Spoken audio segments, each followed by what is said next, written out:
και θα διαβάσω από το 1 έως το 7. Είναι στη σελίδα 1002. Προς Ρωμαίους επιστολή, ΙΑ κεφάλαιο, ένα εδάφιο. Λέγω λοιπόν, μήπως απέρριψε ο Θεός των λαών αυτού? Μη γέννητο, διότι κι εγώ Ισραηλίτης είμαι, εξ σπέρματος Αβραάμ, εκ φυλής Βενιαμίν. Δεν απέριξε ο Θεός των λαών αυτού, τον οποίον προεγνώρισε? Ή δεν εξέβρετε τι λέγει η Γραφή περί του Ηλία, όσο μιλεί προς τον Θεόν κατά του Ισραήλ, λέγον, Κύριε, τους προφήτες σου εθανάτωσαν και τα θυσιαστήριά σου κατέσκαψαν, και εγώ εναπελήφθην μόνος και ζητούсь την ψυχή μου. Αλλά τι αποκρίνεται προς αυτόν ο Θεός? Αφήκαησε με αυτόν 7.000 ανδρών ήτινες, δεν έκλειναν γόνοι στο Βάαλ.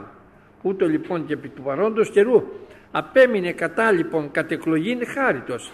Εάν δεν κατά χάρη δεν είναι πλέον εξέργων, επειδή τότε η χάρις δεν γίνεται πλέον χάρις. Εάν δεν εξέργων δεν είναι πλέον χάρις, επειδή το έργο δεν είναι πλέον έργο. Βλέπετε τι ωραία ο Παύλος τώρα μίλησε για τον Ισραήλ, ότι τον κίνησε ο Θεός στη ζηλοτυπία, ότι θα καλέσω τον μη λαό μου και να τον κάνω λαό μου, και κάνει ένα ερώτημα τώρα. Ναι, εγώ λοιπόν, μήπως απέρριψε ο Θεός των λαών Ισραήλ? Τον απέρριψε? Μη γέννητο, διότι και εγώ Ισραηλίτης είμαι, λέει. Άμα ήταν, είχε απορρίψει εμένα. Εξ σπέρματος Αβραάμ, εκ φυλής Βενιαμίν. Δεν απέρριψε ο Θεός των λαών αυτού, τον οποίον προεγνώρισε. Αλλά γιατί τότε? Διότι οι Ισραηλίτες οι περισσότεροι δεν πιστέψανε. Γι' αυτό δεν τους πήρε, γι' αυτό δεν τους δέχτηκε. Διότι λέει ότι τόσον ηγάπησε ο Θεός τον κόσμο, ώστε έδωκε τον Υιόν αυτού το μονογενή, για να μην απολεστεί πας ο πιστεύων εις αυτόν. Άμα δεν πίστεψες, τι να σε κάνει? Αφού δεν πιστεύεις. Μα είμαι Ισραηλίτης, είσαι Ισραηλίτης, αλλά δεν πιστεύεις. Ο Χριστός δίνει τη σωτηρία στους πιστεύοντας. Και η απάντηση του Κυρίου μας πάντοτε, πίστευσε εις τον Κύριο Ιησού Χριστό και θέλει σωτήσει και ο οίκος σου. Που ακούω τον λόγο μου και πιστεύω εις τον πέψαντά. Είναι Ισραηλίτης, αλλά δεν πιστεύει. Επομένως δεν σώζεται. Ό,τι και να κάνει, ό,τι και να λέει, ότι είμαι παιδί του Αβραάμ, του Ισαάκ, του Ιακώβ, ότι έχουμε επαγγελίες. Είσαι επαγγελίες, αλλά δεν τις παίρνεις. Δεν απέρριψε ο Θεός των λαών αυτού, διότι και εγώ Ισραηλίτης είμαι, λέει. Άμα ήταν θα με είχε απορρίψει και εμένα. Ή δεν εξέβρετε τι λέει η Γραφή περί του Ηλία, όταν ο Ηλίας είπε, Κύριε, τους προφήτους σου θανάτωσαν, τα θυσιαστήριά σου κατέσκαψαν, και εγώ μόνος εναπελήφθη και ζητούсь την ψυχή μου, έτσι είπε ο Ηλίας. Πάνε όλοι, Κύριε, κλείναν όλοι στο Βάαλ, όλοι κατέσκαψαν τα θυσιαστήριά σου, τους προφήτες σου σκότωσαν. Αλλά τι αποκρίνεται ο Θεός? Δεν είναι έτσι η Ηλία όπως το λες. Αφήκαησε με αυτόν 7.000 ανδρών ήτινε, δεν έκλειναν γόνοι εις το Βάαλ. Δεν είσαι μόνος σου. Είναι άλλες 7.000 άνδρες, οι οποίοι δεν κλείνανε γόνοι στο Βάαλ. Δεν τους ξέρεις βέβαια.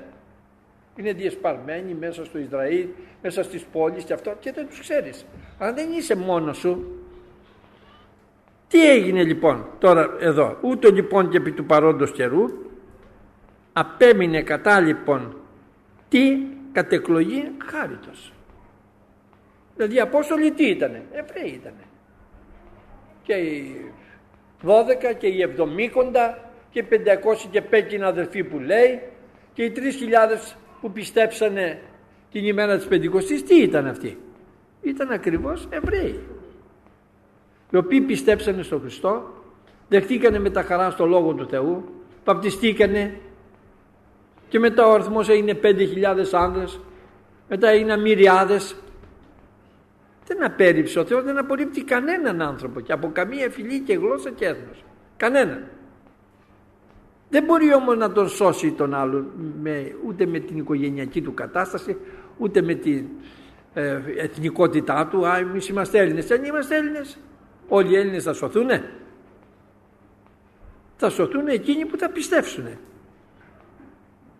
Πραγματικά το Ευαγγέλιο γράφει και ελληνικά, εξ Αποκαλύψεως ο Παύλος ήρθε εδώ στην Ελλάδα, δεν τον άφησε να πάει ούτε στην Ασία, ούτε Μυσία, ούτε στη Βηθανία που υπολόγιζε και του είπε να πάει στην Ελλάδα. Αυτό δεν πάει να πει ότι θα σωθούν όλοι οι Έλληνες, θα σωθούν όσοι πιστεύσουν στον Χριστό και δεχτούν το Ευαγγέλιο. Και αυτό τι θα γίνει, λέει? Ούτω λοιπόν και επί του παρόντος καιρού απέμεινε κατά λοιπόν τι κατ' εκλογή χάριτος.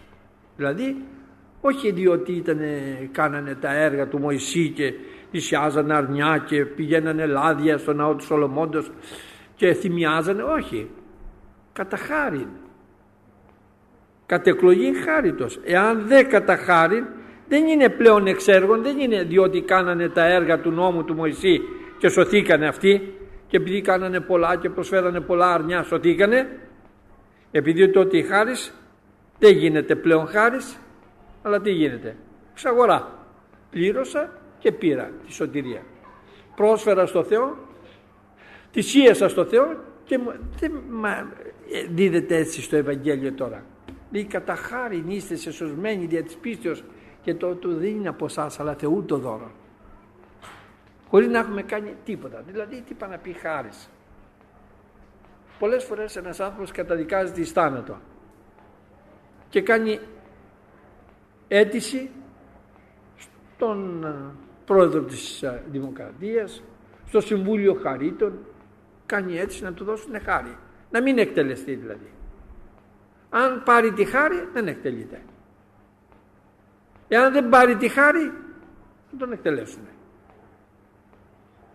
Κάποιος μια φορά πρίγκιπας πέρασε από ένα βασίλειο εκεί και του είπε ο βασιλιάς, σου χαρίζω έναν κατάδικο όποιον θέλει να τον ελευθερώσεις. Πήγαινε στις φυλακές και βρες. Πήγε λοιπόν και είδε κάποιον, λέει, εσύ γιατί είσαι εδώ πέρα? Είμαι άδικα, λέει, άρχοντά μου, είμαι άδικα εδώ πέρα, με αδικήσανε, το δικαστήριο έβγαλε απόφαση. Πάει στον άλλον το ίδιο, άδικα είμαι εδώ πέρα, άδικα βγάλε με, είμαι άδικα. Πήγε σε καμιά δεκαριά, όλοι άδικα λέγανε, βγάλε με, γιατί ξέραν ότι αυτός έρχεται να ελευθερώσει κάποιον. Άδικα είμαι. Και πήγε μετά σε έναν άνθρωπο ο οποίος έκλαιγε και ήταν συντετριμμένος και λέει, δίκαια είμαι μέσα και έπρεπε να είχα τιμωρηθεί πιο αυστηρά, διότι έκανα πράγματι αυτό το κακό, αυτό το έγκλημα. Και τότε εκείνος λέει, έλα έξω εσύ τώρα, πάμε να φύγουμε. Του δίνει χάρη. Αυτό τι θέλω να σας πω? Όταν ο άνθρωπος αναγνωρίσει ότι είναι ανάξιος της σωτηρίας, τότε παίρνει τη σωτηρία. Όταν αναγνωρίσει ότι είναι αμαρτωλός, τότε ο Κύριος του δίνει τη σωτηρία. Όταν δεν αναγνωρίσει ότι είναι αμαρτωλός και κάνει σπασμωδικές κινήσεις, θα προσφέρω στο Θεό, θα κάνω ελεημοσύνες, θα κάνω τούτο, ό,τι και να κάνεις, η σωτηρία είναι δώρο. Η σωτηρία είναι προσφορά του Θεού δια του Ιησού Χριστού, κατά χάριν, όχι με δώρα και με ανταλλάγματα. Και ευχαριστούμε τον Θεό, αυτό λέει ο Απόστολος Παύλος, εάν δεν κατά χάριν δεν είναι πλέον εξ έργων, επειδή τότε η χάρις δεν γίνεται πλέον χάρις. Εάν δεν εξ έργων δεν είναι πλέον χάρις, άμα είναι από έργα, επειδή το έργον δεν είναι πλέον έργον. Αν λέει εδώ πέρα είναι εξ έργων, δεν είναι κατά χάριν, επειδή το έργο το οποίο κάνεις, ας πούμε, και προσφέρεις, δεν είναι πλέον έργο για σωτηρία, αλλά είναι για να κάνεις ορισμένα καθήκοντα. Και συνεχίζει εδώ ο Απόστολος Παύλος στο 7 εδάφιο, και τι λοιπόν? Ο Ισραήλ δεν επέτυχε εκείνο το οποίο ζητεί. Δεν επέτυχε εκείνο το οποίο ζητεί. Οι εκλεκτοί όμως επέτυχον. Οι δε λοιποί ετυφλώθησαν. Καθώς είναι γεγραμμένο, έδωκε εις αυτούς ο Θεός πνεύμα νησταγμού, οφθαλμούς για να μην βλέπωση και όταν για να μην ακούσει έως τη σήμερον ημέρας. Και ο Δαβίδ λέγει, ας γίνει η τράπεζα αυτών ως εις παγίδα και εις βρόχων και εις σκάνδαλο και εις ανταπόδομα εις αυτούς. Ας σκοτιστώσει η οφθαλμή αυτών για να μην βλέπωση και τον νότον αυτών δια παντός κύρτωσον. Τι λοιπόν? Ο Ισραήλ δεν επέτυχε εκείνο το οποίο ζητεί. Τι ζητάει? Τη σωτηρία. Και δεν την πέτυχε. πρόσφερε, έκαμε, θυμίασε, πρόσφερε αρνιά, πλάδια, πολλά πράγματα στον άνθρωπο. Δεν πέτυχε αυτό το οποίο ήθελε, τη σωτηρία δεν την πέτυχε με αυτόν τον τρόπο. Οι δε τυφλοί όμως, οι εκλεκτοί όμως επέτυχαν. Αυτοί που πήγαν δια της πίστεως και ήταν ειλικρινείς, πετύχανε. Οι δε λοιποί τυφλωτήκανε. Τι πάνε πει τυφλωτήκανε?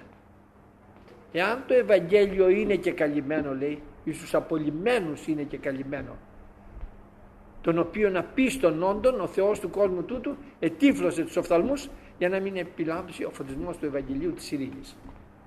Επειδή απίστησαν, τυφλώθηκαν. Όταν ένας άνθρωπος δεν πιστεύει, τυφλώνεται. Δεν πιστεύω εγώ ότι ο Χριστός πέθανε για μένα, ότι ο Χριστός προσφέρει τη σωτηρία, ότι ο Χριστός έκανε αυτό και εκείνο. Άμα δεν το πιστεύεις, τυφλώνεσαι.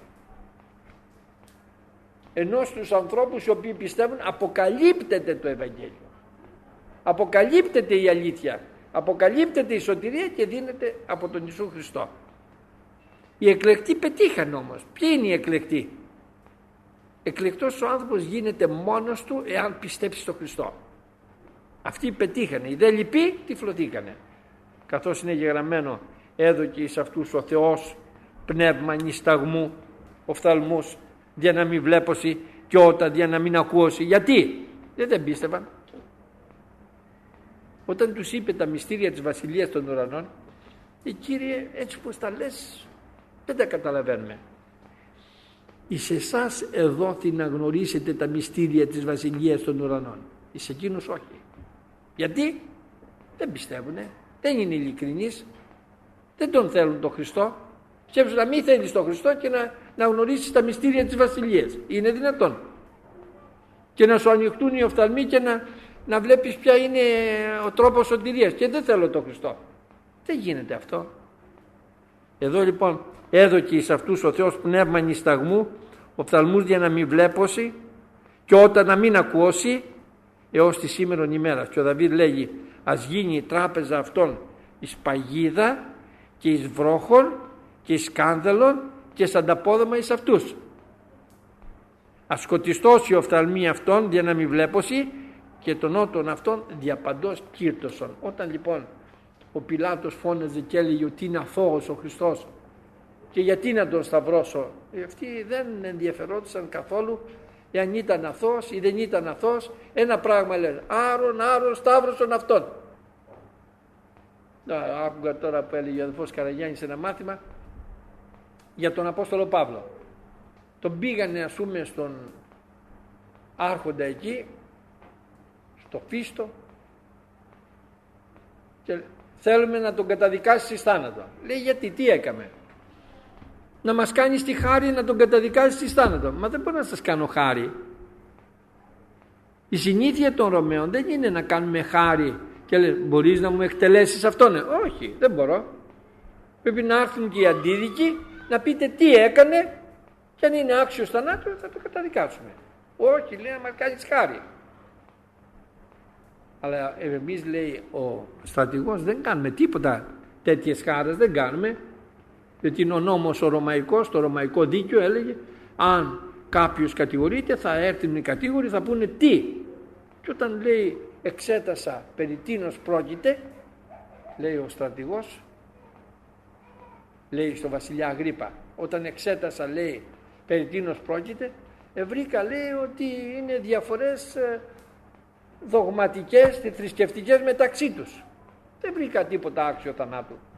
Δεν μου το φέραν να μου πούνε, ξέρεις ότι ο Παύλος έκλεψε ας πούμε κάτι, βλασφήμαγε συνέχεια, σκότωσε κάποιον άνθρωπο. Δεν μου είπαν κανένα έγκλημα. Μου είπαν ότι για κάποιον Ιησού Χριστόν, λέει, ότι είναι αναισθημένος, αυτοί λένε ότι πέθανε, ενώ ο Παύλος λέει ότι ζει. Αυτό είναι η διαφορά τους. Οι Εβραίοι λοιπόν είχαν μια σκληρότητα άνευ προηγουμένου. Ο Στέφανος τους χαρακτήρισε σκληροτράχυλη και απερίπνητη την καρδία και τα ότα. Σεις πάντοτε αντιφέρεστε εναντίον του Πνεύματος του Αγίου. Ήτανε πολύ σκληροί οι Εβραίοι. Και όταν ο Πιλάτος τους είπε ότι είναι αθώος, και δεν μπορώ να καταδικάσω ένα αθώο. Τότε αυτοί είπανε το αίμα αυτού εφημάσκει επί τα παιδιά μας. Σκεφτείτε δηλαδή πόση ευθύνη πήραν ενώπιον του Θεού, ώστε τον Άγιον του Θεού, τον Υιόν του Θεού του ζώντος, να επιμένουν να καταδικαστεί και να παίρνουν την ευθύνη στο κεφάλι τους και στα παιδιά τους. Δεν είναι άσχετο το ότι από τότε που σταυρώσανε τον Χριστό μέχρι τώρα βασανίζονται. Βέβαια το είχε γράψει ο Κύριος με τους προφήτες ότι θα μαζευτούν στον τόπο τους, αλλά που είναι τώρα στο κράτος συνέχεια προβλήματα, πολέμους, καταστροφές, συνέχεια. Αλλά περάσαν όμως όλα αυτά τα χρόνια, περάσανε πάρα πολύ άσχημα. Δεν είναι μόνο ο Χίτλερ που τους κυνήγαγε, πριν από τον Χίτλερ όλοι τους κυνηγάγανε. Και εδώ όταν θέλαν να πούνε τίποτα φέρναν παροιμία. Σε Εβραίους που παίρνουν τα παιδιά και τα βάλουν στο βαρέλια και του βγάλουν το αίμα και το πίνουν και όλο τέτοια μας λέγανε. Τους είχε πει ο Μωυσής θα γίνεται παροιμία. Γιατί δεν δεχτήκανε τον Ιησού Χριστό να σωθούν. Και έρχεται εδώ και λέει ότι ας σκοτιστώσει ο οφθαλμοί αυτών για να μην βλέπωση, γιατί απορρίψανε τον Χριστό άρον, έτσι τον απορρίψανε. Οι οφθαλμοί αυτών για να μην βλέπωση και τον νότο αυτών κοίτωσον διαπαντός, ώστε να περπατάνε καμπουριασμένοι. Έτσι έλεγε αυτός ο Δαβίδ στον ψαλμό του. Λέγω λοιπόν, μήπως έπτεσαν διανεπέσωση, μη γέννητο, αλλά δια της πτώσεως αυτών έγινε η σωτηρία εις τα έθνη για να κινήσει αυτούς η ζηλοτυπία. Και αν η πτώση αυτών είναι πλούτος του κόσμου και η ελάττωση σε αυτόν πλούτος των εθνών, πόσο μάλλον το πλήρωμα αυτών, διότι προς εσάς τα έθνη λέγω, εφόσον μεν είμαι εγώ Απόστολος των εθνών, τη διακονία μου δοξάζω. Ίσως κινήσω η ζηλοτυπία αυτούς ήτινες είναι σάξιμο και σώσω την άσεξ αυτών, διότι αν η αποβολή αυτών είναι φιλίωση του κόσμου, τι θελείστε η πρόσληψη αυτών η μη ζωή εκ νεκρών, και αν η ζύμη είναι αγία, είναι και το φύραμα. Και αν η ρίζα είναι αγία, είναι και η κλάδη. Αλλά αν την ες των κλάδων απεκόπησαν, σι δε αγριελαία ούσα είναι και εντρίστης μεταξύ αυτών και έγινε συγκοινωνός της ρίζης και της παχύτητος της ελαίας. Μην κακαφχάσαι εναντίον των κλάδων, εάν δε κατακαφχάσαι, σι δεν βαστάζεις τη ρίζα, άρα η ρίζα σε. Λέγω λοιπόν, μήπως έπτεσαν διανεπέσωση. Και σε αυτό το σημείο πρέπει να προσέξουμε όλοι. Θα πάω στην κόλαση γιατί έφτεξα. Δεν θα πάω στην κόλαση γιατί έφτεξες. Θα πάω γιατί αμάρτησα. Δεν θα πας γιατί αμάρτησες, γιατί όλοι οι άνθρωποι γεννιόμαστε μέσα στην αμαρτία. Αλλά γιατί δεν δεχτήκαμε τον Χριστό. Επειδή δεν δέχτηκες τον Χριστό θα πας στην κόλαση. Όχι γιατί έφτεξες. Φταίξανε αυτοί. Πηγαίνει το λέει. Δεν είναι γιατί φταίξανε. Αλλά δια της πτώσεως αυτών έγινε σωτηρία εις τα έθνη. Για να κινήσει αυτούς η ζηλοτυπία. Έρχεται ο Θεός λοιπόν και λέει, δεν δεχόσαστε εσείς τον Υιόν μου τον αγαπητό, τον οποίον ευηρεστήθη και είπα αυτού ακούετε, στρέφομαι στα έθνη. Για να τους ζητήσει, να τους κινήσει η ζηλοτυπία. Και το είπε ο Παύλος στο ΙΧ κεφάλαιο των πράξεων, λέει αφού εσείς δεν μας δέχεστε, στρεφόμαστε προς τα έθνη. Και στρέφεται τώρα το Ευαγγέλιο προς τα έθνη, αφού οι Ισραηλίτες απορρίψανε τον Χριστό, δεν τον δεχτήκανε, ενώ σε αυτούς ήταν η επαγγελία, διότι είχαν τις διαθήκες, είχαν τις υποσχέσεις, είχαν τα πάντα. Απορρίψανε και στρέφεται ο Θεός τώρα και έπιασε τους Έλληνες πρώτα. Οι Έλληνες παίξανε ρόλο στη διάδοση του Ευαγγελίου πάρα πολύ. Ξέρετε τι είχαν οι Έλληνες με το μέρος τους? Πρώτα το Ευαγγέλιο γραμμένο ελληνικά, πρώτα. Δεύτερον την Παλαιά Διαθήκη μεταφρασμένη 300 χρόνια π.Χ. στην ελληνική γλώσσα. Δεν είχαν τίποτα να ζηλέψουν κανένα λαό. Είχαν την Παλαιά Διαθήκη και την Καινή Διαθήκη στη γλώσσα τους. Γι' αυτό και δεν ξεκλίνανε. Μετά ήρθαν οι αυτοκράτορες, οι διάφοροι ας πούμε, με τις πολυτέλειές τους, με τις επιβολές τους, με τις εξουσίες τους και χαλάσαν την Εκκλησία και καταντήσαν, ας πούμε, να βάλουν μέσα τόσα πράγματα τα οποία ήταν άσχετα προς το Ευαγγέλιο. Η πτώση των Εβραίων έγινε για μας ευκαιρία να πάρουμε τη θέση τους. Και πρώτα για εμάς τους Έλληνες και έπειτα για όλα τα έθνη. Και αν η πτώση σε αυτόν είναι πλούτος του κόσμου και η ελάττωση σε αυτόν πλούτος των εθνών, πόσο μάλλον το πλήρωμα αυτόν, όταν θα έρθει η ώρα που αυτοί θα μετανοήσουν, γιατί οι Εβραίοι θα μετανοήσουν, που σταυρώσανε τον Χριστό. Και το λέει ο Ζαχαρίας τόσο ωραία, ας πούμε, που θαυμάζει κανείς όταν το διαβάζει στο Ζαχαρία, στο Ιώτα κεφάλαιο. Διαβάζουμε και λέει το εξής, στο Ιώτα Β10: θέλω εκχέει επί των οίκων Δαβίδ και επί τους κατοίκους της Ιερουσαλήμ πνεύμα χάριτος και οικεσιών, και θέλουσι επιβλέψει προς εμέ τον οποίον εξεκέντησαν, τον οποίον σταύρωσαν δηλαδή, και θέλουσι πενθήσει δι' αυτόν ως πενθήτης δια το μονογενή αυτού, και θέλουσι λυπηθεί δι' αυτόν, γιατί τον σταυρώσανε, όσο λυπούμενος δια των πρωτότοκων αυτού ιών. Εν τη μέρα εκείνη θέλει είστε πέμπτος μέγα εν Ιερουσαλήμ, όταν θα μετανοήσουν και θα αναγνωρίσουν ότι σταυρώσαν τον Χριστό άδικα, ως το πέμπτος της Αδραδημών, εν την παιδιάδη της Μεγιδών, και θέλει πενθήσει η γη πάσα οικογένεια καθεαυτήν, οικογένεια του οίκου Δαβίδ καθεαυτήν και γυναίκες αυτών καθεαυτάς, οικογένεια του οίκου Νάθαν καθεαυτήν και γυναίκες αυτών καθεαυτάς, οικογένεια του οίκου Λεβί καθεαυτήν και γυναίκες αυτών καθεαυτάς, οικογένεια Σιμεή καθεαυτήν και γυναίκες αυτών καθεαυτάς, πάσε να απολυφθεί σε οικογένεια εκάς, οικογένεια καθεαυτήν και γυναίκες αυτών καθεαυτάς. Εν τη μέρα εκείνη θέλει είστε πηγή ανεωγμένη στον οίκο Δαβίδ και στους κατοίκους της Ιερουσαλήμ για την αμαρτία και για την ακαθαρσία. Θα πιστέψουνε, θα κλάψουνε, όπως κλαίει ένας άνθρωπος που κάνει το πρωτότοκο παιδί του, τον πρωτότοκο γιο του, έτσι θα κλάψουν. Όταν θα έρθουνε θα συμπληρωθεί η ευλογία. Τι πάει να πει θα συμπληρωθεί η ευλογία? Είναι, η Ιερουσαλήμ θα είναι πατουμένη από εθνών ως ότου εκπληρωθώσει η καιρή των εθνών. Θα εκπληρωθούν οι καιροί των εθνών, κηρύττεται τώρα το Ευαγγέλιο σε όλα τα έθνη, θα έρθει ο Ισραήλ να πιστέψει και θα συμπληρωθεί. Αυτό θα είναι το πλήρωμα, όπως λέει εδώ πέρα.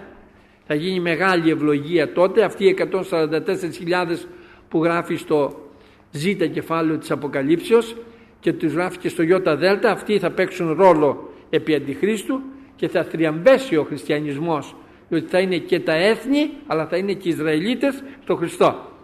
Διότι προς εσάς τα έθνη λέγω, εφόσον μεν είμαι εγώ Απόστολος των εθνών, τη διακονία μου δοξάζω.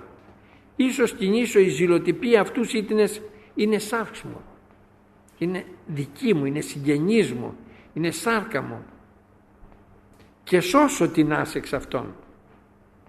Διότι αν η αποβολή αυτό είναι φιλίωση του κόσμου, τι θελείστε η πρόσληψη σε αυτόν, η μη ζωή εκ νεκρών. Θα είναι μια μεγάλη χαρά όταν ο Ισραήλ θα επιστρέψει στον Χριστό. Θα ενισχυθεί πάρα πολύ η Εκκλησία, θα ενισχυθεί πάρα πολύ ο χριστιανισμός, θα σωθούν πάρα πολλοί άνθρωποι, διότι θα παίξουν ρόλο οι Εβραίοι στη μεγάλη θλίψη, στο να έρθουν εναντίον του Αντιχρίστου, όχι με όπλα και κανόνια και τέτοια, αλλά θα έρθουν με τη ζωή τους. Αυτοί οι 144.000 οι οποίοι θα είναι η απαρχή, θα είναι δηλαδή η αφρόκρεμα θα λέγαμε, οι πρώτοι τους οποίους θα εκλέξει ο Κύριος, θα παίξουν ρόλο, γιατί θα είναι αφιερωμένοι κατά πάντα στον Θεό και θα κηρύξουν και θα πούνε μη βάνετε το χάραγμα. Η πρόσληψη σε αυτόν λοιπόν θα είναι ζωή εκ νεκρών. Ήτανε πεθαμένοι, όπως λέει ο Υιός μου το νεκρός ή το και ανέζησε, απολωλός και βρέθηκε. Και αν η ζύμη είναι αγία, είναι και το φύραμα. Και αν η ρίζα είναι αγία, είναι και η κλάδη. Ποια είναι η ρίζα?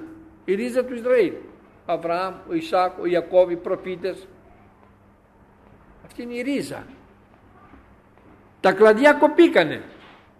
Οι Ισραηλίτες οι οποίοι ήταν παιδιά του Αβραάμ και καυχόντουσαν εμείς έχουμε πατέρα τον Αβραάμ, κοπήκανε αυτοί, αποκοπήκανε. Φύγανε δηλαδή από το Χριστό. Τον απορρίψανε. Και αν η ζύμη είναι αγία, είναι και το φύραμα. Και αν η ρίζα είναι αγία, είναι και η κλάδη. Αλλά αν την στον κλάδον απεκόψαν, σι δε αγριελαία ούσα ενεκεντρίστης μεταξύ αυτών και έγινες συγγενωνός της ρίζης και της παχύτητος της ελαίας. Εκεί λοιπόν που κοπήκανε οι κλάδοι, εγκεντριστήκαμε εμείς τα έθνη και λάβαμε την αναγέννηση, λάβαμε τη σωτηρία, την οποία αυτοί δεν τη δεχτήκανε, την απορρίψανε, και ανέθεσε ο Κύριος στους εθνικούς, στους Έλληνες πρώτα και έπειτα σε όλα τα έθνη να κηρυχθεί το Ευαγγέλιο σε όλο τον κόσμο. Μην κατακαυχάσαι εναντίον των κλάδων. Εάν δεν κατακαυχάσαι, εσύ δεν βαστάζεις τη ρίζα, αλλά η ρίζα εσένα. Και είπε κάποτε ο Παύλος ότι τέκνα του Αβραάμ δεν είναι αυτοί οι οποίοι είναι κατά σάρκα, αλλά αυτοί που είναι κατά το πνεύμα. Ο Αβραάμ τι ήταν? Πατήρ της πίστεως. Τα παιδιά του Θεού είναι παιδιά πίστεως. Πιστέψανε στον Πατέρα, πιστέψανε στον Υιόν, πιστέψανε στο Άγιο Πνεύμα, γίνανε παιδιά του Θεού, και αυτοί είναι τα κανονικά παιδιά του Θεού. Αυτοί είναι και τα παιδιά του Αβραάμ. Ένας ο οποίος δεν πιστεύει τίποτα δεν είναι παιδί του Αβραάμ, διότι ο Αβραάμ ήταν πατέρας της πίστεως. Μην καυχάσαι, δεν πρέπει να καυχόμεθα και να πούμε είδες εμείς, ας πούμε, οι Εβραίοι τους απορρίψανε και τα απορρίψανε διότι δεν πιστέψανε. Και ο Θεός τους απέρριψε. Και ο Θεός τους παραμέρισε. Θα έρθει η ώρα όμως που θα επιστρέψουν πίσω και θα ζητήσουν πάλι τον Χριστόν. Εμείς δεν πρέπει να καυχόμεθα, δεν βαστάζουμε εμείς τη ρίζα, η ρίζα βαστάζει εμάς. Ο Αβραάμ, Ισάκ, ο Ιακώβ, οι προφήτες, όλη η Αγία Γραφή είναι θεόπνευστη. Θέλεις πει λοιπόν απεκόψαν οι κλάδοι για να εγκεντριστώ εγώ? Καλώς. Για την απιστία απεκόψαν. Σύ δε δια της πίστεως σύστασε. Μην υψηλοφρόνη, αλλά φοβού, διότι αν ο Θεός δεν εφίστη τους φυσικούς κλάδους, πρόσεχε μήπως δεν φυστεί μη δε σε. Θα μου πεις αποκοπήκαν αυτοί για να εγκεντριστώ εγώ. Μάλιστα, έτσι έγινε. Καλώς λέει ο Απόστολος Παύλος. Γιατί? Για την απιστία τους. Αυτοί για την απιστία απεκόψαν, εσύ για την πίστη σου στέκεσαι. Και έγινες, ας πούμε, παιδί του Αβραάμ, του Ισάκ και του Ιακώβ κατά την πίστη, ας πούμε. Έγινες παιδί του Θεού διότι έμεινες εσύ. Αυτοί απεκόψαν για την απιστία, δεν πιστέψανε στον Χριστό.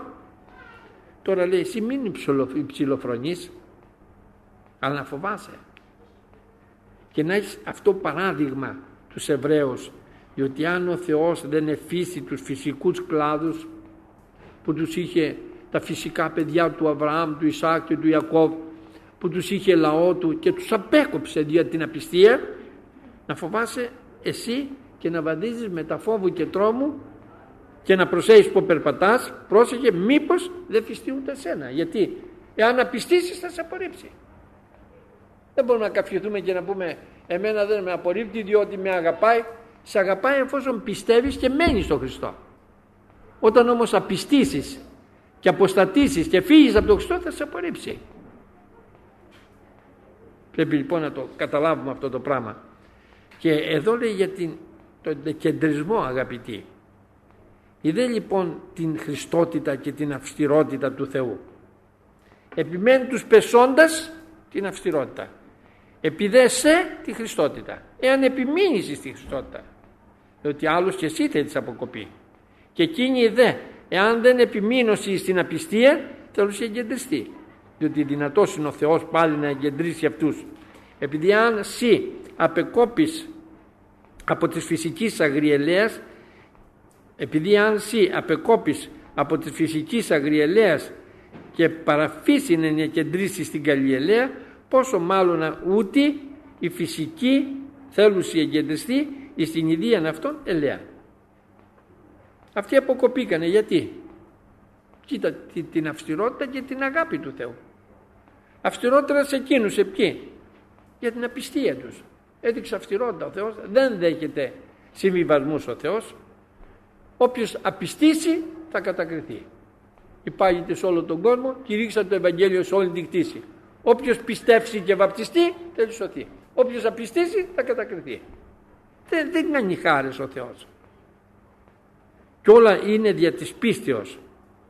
Επισέδε τη χριστότητα, την αγάπη, την ευμένεια που έδειξε ο Θεός. Εάν όμως επιμείνεις και εσύ στη χριστότητα, Διότι άλλος και εσύ θα αποκοπείς, αν αποστατήσεις, αν απιστήσεις, αν το ρίξεις στην αμαρτία, αν πέσεις στον κόσμο, αν πέσεις στην ασέβεια, σε κόψεις και σένα. Και λέει ο Παύλος,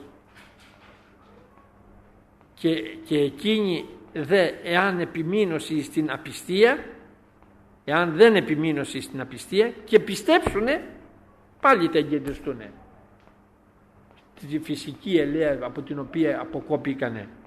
Διότι δυνατός είναι ο Θεός πάλι να εγκεντρήσει αυτούς. Επειδή αν εσύ απεκόπεις από της φυσικής αγριελαίας, σε πήρε από την αγριελαία και σε φύτεψε στην καλή ελαία, πόσο μάλλον τώρα αυτοί που είναι από την καλή ελαία κομμένοι θα τους βάλει ο Θεός και θα τους φέρει στο φυσικό του δρόμο, που ήταν παιδιά του Αβραάμ, του Ισάκ και του Ιακώβ, και έρχονται τώρα αυτοί και μετανοούν και επιστρέφουν και ζητάνε το Θεό, θα τους δεχτεί πάλι όπως τον Άσο το Υιό. Εμείς να φοβόμαστε όμως και να μην παίρνουμε, να μην υψηλοφρονούμε, να μην νομίζουμε ότι κάτι είμαστε, ότι εμάς μας αγαπάει ο Θεός, τους Εβραίους δεν τους αγαπάει. Πολλές φορές λένε πολλοί για τους Εβραίους, τους αγαπάει ο Θεός και τους Εβραίους. Αγαπάει και τους Τούρκους και τους Έλληνες και τους Βουλγάρους και τους Αμερικάνους και τους Εγγλέζους. Οι άνθρωποι θέλουν καλά και σώνει να μας κάνουν να πάμε εναντίον κάποιον. Οι Αμερικάνοι και οι Αμερικάνους αγαπάει ο Θεός. Είναι λαός ο οποίος ακούει το Λόγο του Θεού, ψέλνει, δοξάζει, υμνεί, άσχετο αν οι ηγέτες τους είναι αλαζόνες και υπερήφανοι και παίρνουν τα όπλα και νομίζουν ότι κάτι έχουν. Ο λαός όμως είναι καλός και ο Θεός δεν απευθύνεται σε ένα έθνος, απευθύνεται σε άτομα. Σε άτομα τα οποία καλεί και τους θέλει να τους σώσει. Και λέει στο 25, διότι δεν θέλω να αγνοείτε αδελφοί το μυστήριο τούτο, για να μην υψηλοφρονείτε ότι τύφλωση κατά μέρος έγινε στον Ισραήλ, έως σου εισέρθει το πλήρωμα των εθνών. Και ούτω πας Ισραήλ θέλει σωθεί, καθώς είναι γεγραμμένο. Θέλει ερθεί εξιών ο λυτρωτής και θέλει αποστρέψει τα ασεβίας από του Ιακώβ. Και αυτή είναι η παρεμού διαθήκη προς αυτούς, όταν αφαιρέσω τα αμαρτίας αυτών. Δεν θέλω να αγνοείτε το μυστήριο. Ο Λόγος του Θεού μιλάει για μυστήρια, το μυστήριο της ευσεβίας. Είναι μέγα, ο Θεός εφανερώθηκε σε αρχή. Το μυστήριο της ανομίας. Εδώ λέει το μυστήριο τούτο, ποιο? Πώς ο λαός Ισραήλ απίστησε και στη θέση του λαού Ισραήλ που πρώτα ήταν ο περιούσιος λαός του Θεού και τον είχε ο Θεός και του έδινε τις εντολές και του μίλαγε με τον Μωυσή, τώρα τον παραμερίζει το λαό αυτό και βάνει τους εθνικούς.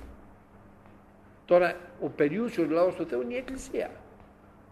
Και όταν λέμε Εκκλησία δεν εννοούμε κάποιο ας πούμε ντουβάρια και τέτοια, κάποια κτίσματα, αλλά εννοούμε τους ανθρώπους οι οποίοι πιστεύουν, ακολουθούν τον Χριστό με αυταπάρνηση, είναι ειλικρινείς και είναι άγιοι στον κόσμο αυτόν και ακολουθούν το Ευαγγέλιο κατά πάντα. Αυτή είναι η Εκκλησία του. Μυστήριο είναι. Και σας το λέω, λέει, για να μην υψηλοφρονείτε, διότι τύφλωσης κατά μέρος έγινε στον Ισραήλ, έως σου εισέρθει το πλήρωμα των εθνών. Αυτό είπε ο Κύριος μας λοιπόν, ότι η Ιερουσαλήμ θα είναι πατουμένη από εθνών, έως σου εκπληρωθώσει η καιρή των εθνών. Και τώρα εκπληρώνονται οι καιροί των εθνών, κηρύττεται το Ευαγγέλιο σε όλο τον κόσμο, σώζονται από τα έθνη όλοι οι άνθρωποι και στο τέλος, αφού σωθούν εκείνους που θέλει ο Κύριος, λέει εδώ πάλι, έως σου εισέρθει το πλήρωμα των εθνών και ούτω πας Ισραήλ πάλι θα σωθεί αφού μετανοήσουν και επιστρέψουν, καθώς είναι γεγραμμένο, θέλει ερθεί εξιών ο λυτρωτής και θέλει αποστρέψει τα ασεβίες από του Ιακώβ. Και αυτή είναι η παρεμού διαθήκη προς αυτούς, λέει ο Θεός, όταν αφαιρέσω τα αμαρτίες αυτών. Θα έρθει η ώρα, θα αφαιρεθεί. Η Εκκλησία θα θριαμβεύσει στο τέλος την 7ετία του Αντιχρίστου. Ο θρίαμβος ξέρετε ποιος θα είναι? Πολλοί νομίζουν ότι θα σωθούν λίγοι. Δεν θα σωθούν λίγοι, δισεκατομμύρια θα σωθούν. Τώρα στον κόσμο αυτόν κηρύττεται το Ευαγγέλιο σε όλο τον κόσμο. Το ξέρετε. Σε 224 έθνη κηρύττεται το Ευαγγέλιο. Το είχε πει ο ίδιος ο Κύριος.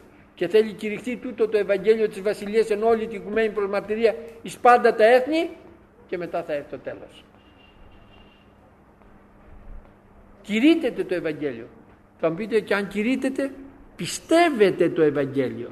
Όχι μόνο κηρύτεται, αλλά το πιστεύουν. Κάθε μέρα σώζονται άνθρωποι, όχι ένας και δύο, χιλιάδες. Έγραφαν οι Times στη Νέα Υόρκη, το λέω πολλές φορές αυτό, ότι 8.000 κάθε μέρα βαφτίζονται με πνεύμα Άγιο στην Νότιο Αμερική. 8.000 κάθε μέρα. Σκεφτείτε σε όλο τον κόσμο που κηρύτεται πόσοι πιστεύουν και δέχονται τον Ιησού Χριστό σαν σωτήρα τους. Πρέπει να δέχονται κάθε μέρα δεκάδες χιλιάδες, κάθε μέρα.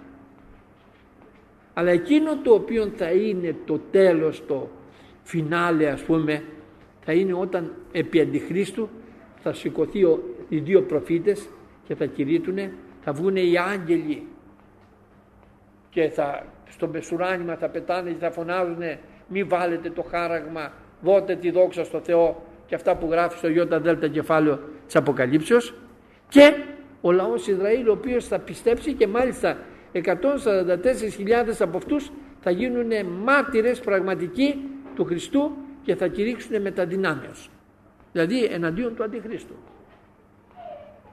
Εκατομμύρια, δισεκατομμύρια άνθρωποι θα βρεθούν μπροστά στον Κύριό μας, όπως τον είδε ο Ιωάννης στο Ζ κεφάλαιο, και είδων όχλων πολλών, των οποίων ουδής δύνατο να αριθμίσει εκ παντός έθνους και φυλών και γλωσσών, οι οποίοι φωνάζουν δόξα στον Πατέρα, στον Υιόν και το Άγιο Πνεύμα για τη σωτηρία την οποία έκαμε.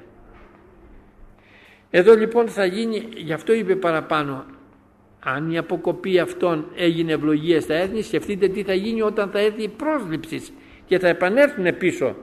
Κατά μεν το Ευαγγέλιο είναι εχθρή δια σας, κατά δε την εκλογήν αγαπητή δια τους πατέρας, διότι ανεπίδεκτα μεταμελίας είναι τα χαρίσματα και η πρόσκληση του Θεού, διότι καθώς και εσείς υπηθήσατε ποτέ εις τον Θεόν, τώρα όμως ηλεήθητε εν διαπηθία τούτων, ούτω και ούτι υπήθησαν τώρα εν το ημετέρω ελέη, για να ελεηθώσει και αυτοί, διότι ο Θεός συνέκλεισε τους πάντας εις την απίθεια για να ελεήσει τους πάντας.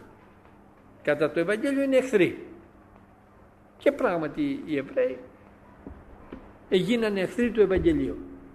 Αν διαβάσετε τις πράξεις των Αποστόλων θα δείτε όπου πήγαινε ο Παύλος πήγαιναν μαζί και οι Ιουδαίοι.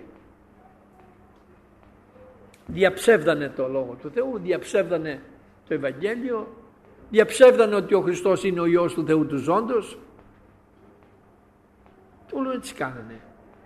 Τον Παύλο τον φέρανε μπροστά στο συνέδριο, φέρανε και κάποιον δικηγόρο εκεί, το Φίγγελο όπως το λέγανε, ο οποίος λέει, ούτως ο άνθρωπος, αγαπητέ μας, είπε στο στρατηγό, είναι φθοροποιός και πρωτεργάτης και πρωτοπόρος της αιρέσεως των Αζωραίων. Φθοροποιός και αιρετικός. Κυνήγησαν πολύ το Ευαγγέλιο, και επειδή δεν μπορέσαν να υπερισχύσουν, γιατί οι Εβραίοι είχαν υπόψη τους ότι θα γίνει ο Ιουδαϊσμός η πρώτη θρησκεία του κόσμου, έτσι προσπαθούσαν να κυριεύσουν τον κόσμο. Γι' αυτό κάνανε και συναγωγές σε κάθε πόλη. Αλλά δεν προοδεύσανε, δεν τους άκουσε κανείς, δεν δέχτηκε κανείς τον Ιουδαϊσμό. Και σήμερα αν το Ευαγγέλιο κηρύττεται σε όλο τον κόσμο, το Ταλμούδ των Εβραίων δεν κηρύττεται πουθενά. Δηλαδή τα Ευαγγέλια ξοδεύονται εκατομμύρια κάθε χρόνο, ας πούμε, δισεκατομμύρια Ευαγγέλια. Τα ζητάνε οι άνθρωποι, τα παίρνουν, τα μελετάνε, τα διαβάζουν. Το Ταλμούδ των Εβραίων δεν το ζητάει κανένας. Κανείς δεν έχει διαβάσει από εσάς, δεν είναι το Ταλμούδ των Εβραίων. Μα ούτε και έχει ενδιαφέρον. Και να το πάρει να το διαβάσεις, δεν θα αισθανθείς τίποτα σπουδαίο. Το Ευαγγέλιο όμως κηρύττεται. Επειδή δεν μπορέσανε λοιπόν να επιβληθούν, προσπαθήσαν να βάλουν μέσα ό,τι μπορούσαν δικό τους. Παραδείγματος χάρη, υπάρχει οι Σαββατιστέ, οι οποίοι ακολουθούν κατά πάντα τον νόμο των Ιουδαίων. Μη φας τούτο, μη φας εκείνο, μη φας το άλλο, μη φας ψάρια χωρίς λέπια, μη φας χοιρινό, μη φας ζαμπόν, μη φας κουνέλι, μη φας λαγό. όλο τέτοια. Και άμα πας δηλαδή αυτό, άμα φας κάτι από αυτά, σε θεωρούν ότι είσαι αμαρτωλός. Οι Σαββατιστές έχουν κυριευτεί από τον Ιουδαϊσμό. Αλλά υπάρχουν και πεντηκοστιανές εκκλησίες, μέσα στις οποίες έχει μπει ο Ιουδαϊσμός. Δεν τρώω εγώ ψάρια χωρίς λέπια. Γιατί? Δεν λέει ο Κύριος παν ότι πωλείται το μακελίο να τρώγεται, διότι τα εισερχόμενα, είπε, δεν βλάπτουν στον άνθρωπο, αλλά τα εισερχόμενα πάνε στο στομάχι. Τα εξερχόμενα εκ της καρδίας, εκείνα είναι που μολύνουν τον άνθρωπο. Ο Κύριος το έχει ξεκαθαρίσει. Και ο Απόστολος Παύλος λέει, δεν γητάτε φαγητό και ποτό και τέτοια πράγματα. Παν το πολλούμενο το μακελίο τρώγεται, μη δεν εξετάζονται δια τη συνείδηση. Παρ' όλα αυτά έχουν εισχωρήσει, ας πούμε, έχουν βάλει και τα λιβανίσματά τους μέσα και τα αυτά που είχαν στο ναό του Σολομόντος. Και θα μείνουμε εδώ πέρα όμως, γιατί είναι βάθος σοφίας και πλούτου, λέει παρακάτω, το οποίο είναι πάρα πολύ σπουδαίο.